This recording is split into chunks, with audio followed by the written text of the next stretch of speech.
Hello అండి. Subscribe చేసుకోండి.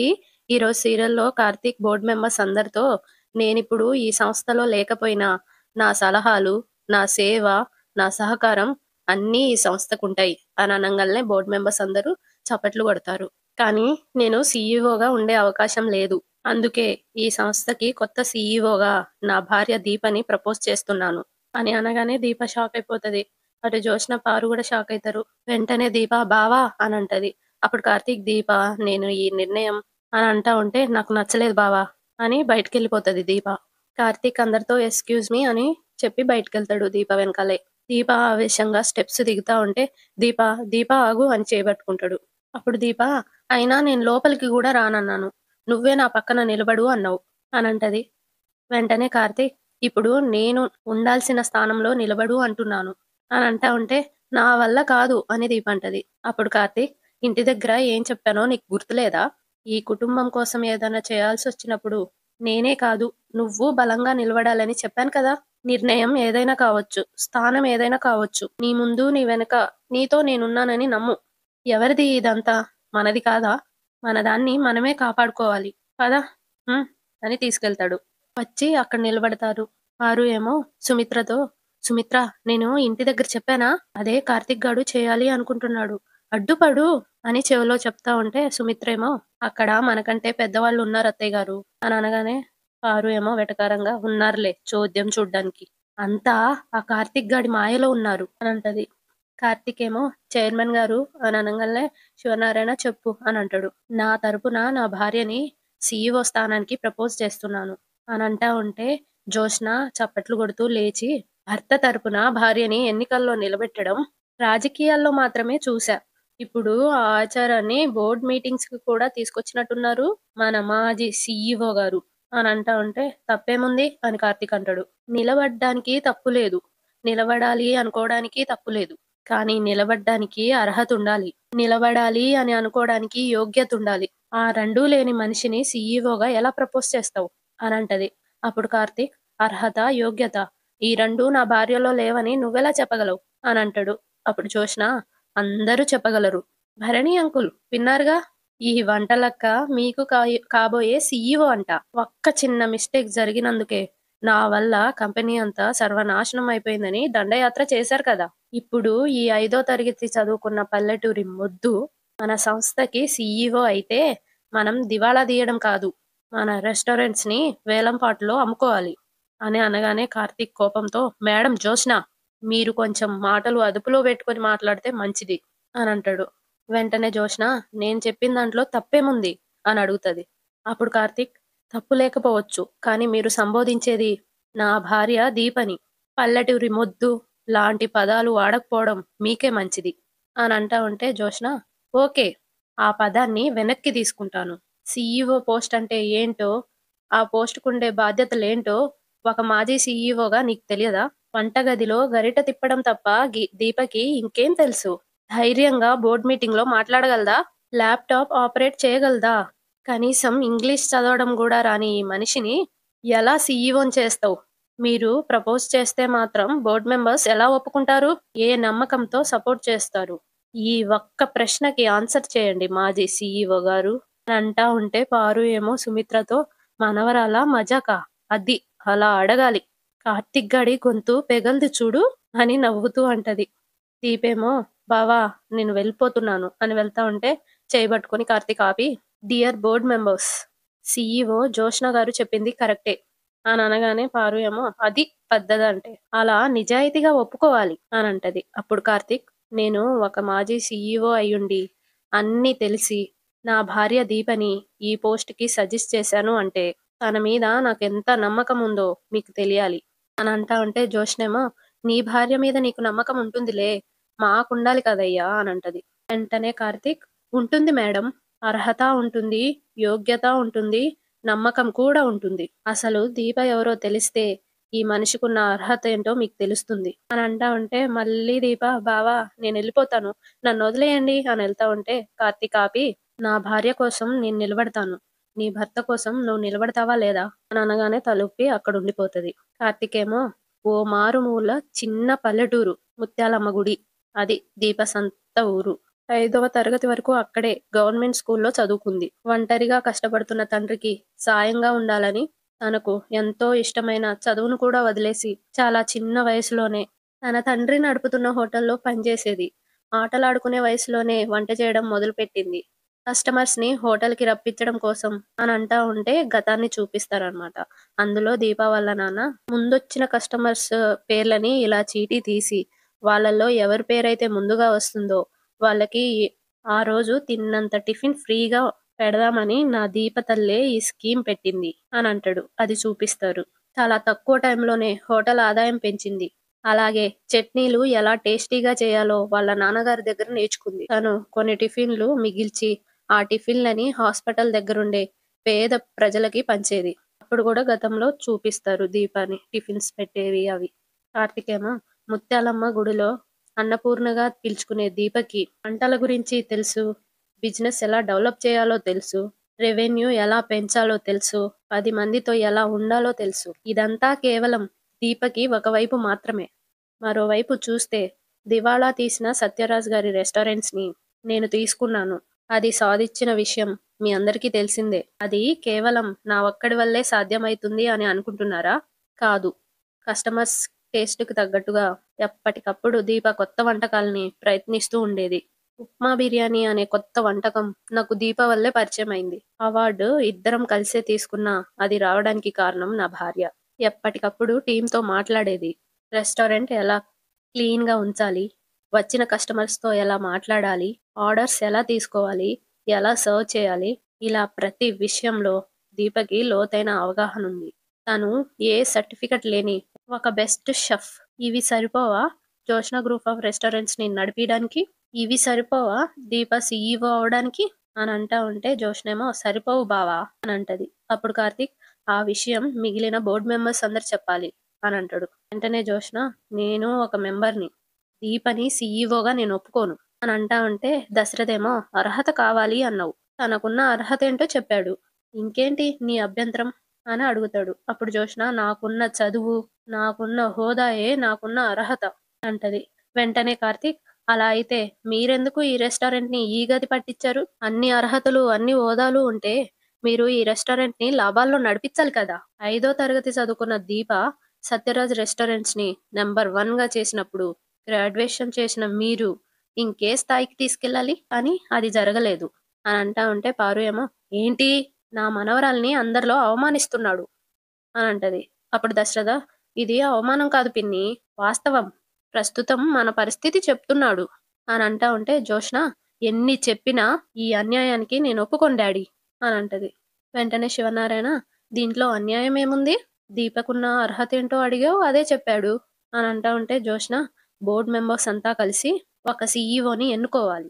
కానీ మీరు ఒక మనిషిని తీసుకొచ్చి ఈవిడే సీఈఓ అంటే అదెలా న్యాయం అవుతుంది? నచ్చని వాళ్ళు ఎలా అభిప్రాయాలు చెప్పగలరు అని అంటది. అప్పుడు శివనారాయణ నువ్వన్నది నిజమే జోష్న. ఇక్కడ వీళ్ళందరికీ నీ గురించి తెలుసు, దీప గురించి తెలుసు. ఎంపిక న్యాయంగా జరగాలంటే ఓటింగ్ పెడదాం. అందరూ ఎవరికి ఓటేస్తే వాళ్ళే సీఈఓ అని అంటా ఉంటే జోష్న ఓటింగ్ న్యాయంగా జరుగుతుందని నమ్మకమేంటి అని అడుగుతది. అప్పుడు శివనారాయణ నీ ముందే చీటీల మీద రాసి ఇక్కడ పెడతారు. ఎక్కువ చీటీల మీద ఎవరి పేరు ఉంటే వాళ్ళే సీఈఓ అనగానే జోష్న పారుని చూస్తది. పారు చిన్న స్మైల్ ఇస్తది. అప్పుడు జోష్న ఓకే చైర్మన్ గారు, ఈ పోటీకి నేను రెడీ. భరణి అంకుల్ మీరంతా ఆలోచించి ఓటేయండి. ఓటు చాలా విలువైంది. ఎంపిక తప్పైతే నష్టపోయేది డబ్బు మాత్రమే కాదు, పరువు, జీవితాల్ని కూడా. మీకు నాలాంటి అనుభవం ఉన్న సీఈఓ కావాలో, ఉప్మా బిర్యానీలు చేసుకునే వంటలక్క, సారీ ఈ దీప కావాలో తేల్చుకోండి అని అంటా ఉంటే కార్తికేమో మీరెవరికి సలహాలు ఇయ్యాల్సిన అవసరం లేదండి. వీళ్ళేం చిన్నపిల్లలు కాదు. ఎవరిని ఎంచుకోవాలో వాళ్ళకి తెలుసు అంటాడు. అప్పుడు శివనారాయణ ప్రభాకర్ ఓటింగ్ స్టార్ట్ చేయండి అని అనగానే ఆయన ఓకే సార్ అని తీసుకుంటాడు పేపర్స్. శివనారాయణ ఏమో ఈ ఓటింగ్లో కార్తిక్ గాని, దీపక్ గాని, నా కోడలికి గాని, వాళ్ళ అత్తగారికి గాని, జోష్నకు గాని ఓటులు లేవు. కేవలం మనం 7గురు మాత్రమే ఎన్నుకోవాల్సి వస్తుంది. నా నిర్ణయం నేను చివర్లో చెప్తా, మీరంతా రాయండి అని అనగానే అందరు రాస్తా ఉంటారు. ఇటు పారు ఏమో సుమిత్ర నీ కూతురు పేరే రాయమని దశరథకి చెప్పు మెల్లగా అంటుంటది. అప్పుడు సుమిత్ర ఎవరి పేరు రాయాలో వ్యాపారం చేసే వాళ్ళకి తెలియదా అత్తయ్య గారు? ఇంట్లో ఉండేవాళ్ళం. ఇవన్నీ మనకు అవసరమా? అని అనగానే పారు ఏమో తనలో తాను సుమిత్ర వాలకం చూస్తుంటే దీప గెలిపే కోరుకుంటున్నట్టుంది. దీప గెలవని నా చేతుల్లో చచ్చిందే అని అనుకుంటూ ఉంటది. ఇటు దీపేమో బావ మాట కాదనలేక ఉండడం తప్ప నాకు ఈ పోటీలో అవసరమా అని అనుకుంటూ ఉంటది. అప్పుడు కార్తీక్ ఏం కాదులే అన్నట్టు కంటితో సైగ చేస్తాడు. చిట్టీలు అందరు రాశాక అందరి దగ్గర కలెక్ట్ చేసుకొని శివనారాయణ చేతిలో పెడతాడు వాళ్ళ పిఏ. జోష్న ఇప్పుడు నీ ఓటు వేయి తాత అని అంటది. అప్పుడు శివనారాయణ నా నిర్ణయం చివర్లో చెప్తానని చెప్పా కదా, ముందు ఎవరికి ఎన్ని ఓట్లొచ్చినాయో చూద్దాం అని ఒక చీటీ తీసి ముందు పేరు దీప అని చదువుతాడు. రెండవ ఓట్లో దీప, మూడవది అని తీసి మూడవది కూడా దీపే అని అనంగానే జోష్న ఇంకా పారు షాక్ అయితూనే ఉంటారు. కార్తీక్ నవ్వుకుంటూ ఉంటాడు. పారు ఏమో తనలో తాను ఏంటిది 3 ఓట్లు దీపకే వస్తే మిగతా 3 ఓట్లు జోష్నకు పడతాయా అని అనుకుంటూ ఉంటది. శివనారాయణ 4గో చీటీ తీస్తాడు. అందులో కూడా దీప అనే ఉంటది. 4గోది కూడా దీపే. ఇంకొకటి తీసి 5గోది దీపే, 6వది కూడా దీపే అని అనంగానే జోష్న కోపంతో కళ్ళు మూసుకుంటది. పారు షాక్ అయితూ ఉంటది. కార్తీక్ నవ్వుతూ జోష్నను చూస్తూ ఉంటాడు. దశరథ్ ఇంకా సుమిత్ర నవ్వుతూ ఉంటారు. పారు ఏమో ఇప్పుడు మీ నిర్ణయం చెప్పండి అని అడుగుతది. అప్పుడు శివనారాయణ 6 ఓట్లు దీపకి పడిన తర్వాత నా ఓటుతో పనేముంది, ఈ ఎలక్షన్ లో దీపే గెలిచింది. Joshna group of restaurants next CEO Karthik భార్య దీప అని అనంగానే బోర్డు మెంబర్స్ అందరు క్లాప్స్ కొడతారు. కార్తీక్ కూడా కొడతా ఉంటాడు ఆనందంతో. కంగ్రాట్స్ మరదలా అని అనగానే థ్యాంక్స్ బావా అని అంటది. ఆరు ఏమో తనలో తాను సొంత వాళ్ళే మోసం చేశారు అని అనుకుంటూ ఉంటది. జోష్న కూడా డాడీ నువ్వు కూడా ఈ దీపకే సపోర్ట్ చేసావు కదా, నేను ఇది గుర్తు పెట్టుకుంటాను అని అనుకుంటూ ఉంటది. దశరథ్ ఏమో కంగ్రాట్స్ దీప అని షేక్ హ్యాండ్ ఇస్తాడు. అప్పుడు దీప థ్యాంక్ యూ చిన్నయ్య గారు అని అంటది. శివనారాయణ కూడా కంగ్రాట్స్ దీప అని అంటాడు. దండం పెట్టి థ్యాంక్స్ పెద్దయ్య గారు అని అంటది. అందరూ కంగ్రాచులేషన్స్ దీప గారు అని అంటారు. వాళ్ళందరికీ థ్యాంక్ యూ చెప్తుంది. పారు ఏమో తనలో తాను గాడిద గుడ్డేం కాదు, దీనికి ఇదే ఆఖరి రోజు అని అనుకుంటూ ఉంటది. అక్కడ జోష్న కూడా ఈ నవ్వులు కాసేపట్లో చావు కేకలు అవుతాయి దీప అని అనుకుంటూ ఉంటది. అప్పుడు దీప నేను నమ్మలేకపోతున్నాను బావా అని అనగానే కార్తీక్ జీవితం మనకి కొన్ని ఇచ్చినప్పుడు ఎదురెళ్ళి ఆహ్వానించాలే గాని సందేహంతో ఆగిపోకూడదు మరదలా. ఎందుకంటే ఈ సంస్థ నడిపించే సమర్థత నీకుందని అందరూ నమ్ముతున్నారు. నువ్వు నమ్మాలి. ధైర్యంగా అందరితో మాట్లాడు అని ముందుకని నీ వెనక నేనున్నాను అని అంటాడు. అప్పుడు దీప అందరికీ నమస్కారం. ఈ సంస్థని సమర్థవంతంగా నడిపించగలను అని నమ్మి నాకు ఓటేసినందుకు మీ అందరికీ నా కృతజ్ఞతలు అని అనగానే అందరూ క్లాప్స్ కొడతారు. మా బావ లేకపోతే నేను లేను, అది నాకు తెలుసు. మా బావని చూసే మీరంతా నాకు ఓటేశారు, అది కూడా నాకు తెలుసు. మీ నమ్మకాన్ని నేను గౌరవిస్తాను. ఈ రోజు నుండి జోష్న గ్రూప్ ఆఫ్ రెస్టారెంట్స్కి సీఈఓగా బాధ్యతలు చేపట్టి సంస్థ అభివృద్ధిలో భాగమైతాను అని అంటా ఉంటే అంతవరకు నిన్ను బతకనిస్తే కదా అని పారు పైకి లేస్తుంది. వెంటనే దీప అని నేను చెప్పలేకపోతున్నాను అంటది. అందరూ షాక్ అవుతారు. మళ్ళీ పారు వెళ్ళి కూర్చుంటది. దండం పెడతా ఉంటే దీప అని అంటాడు. నన్ను మాట్లాడనివ్వు బావా, నాకున్న అర్హత ఏంటో నువ్వు చెప్పావు, కానీ నేను ఈ స్థానంలో కూర్చోడానికి నాకెంత అర్హత ఉందో నేను చూసుకోవాలి కదా అని అంటా ఉంటే కార్తిక్ ఏమో అందరు నిన్ను గెలిపించారు అని అంటాడు.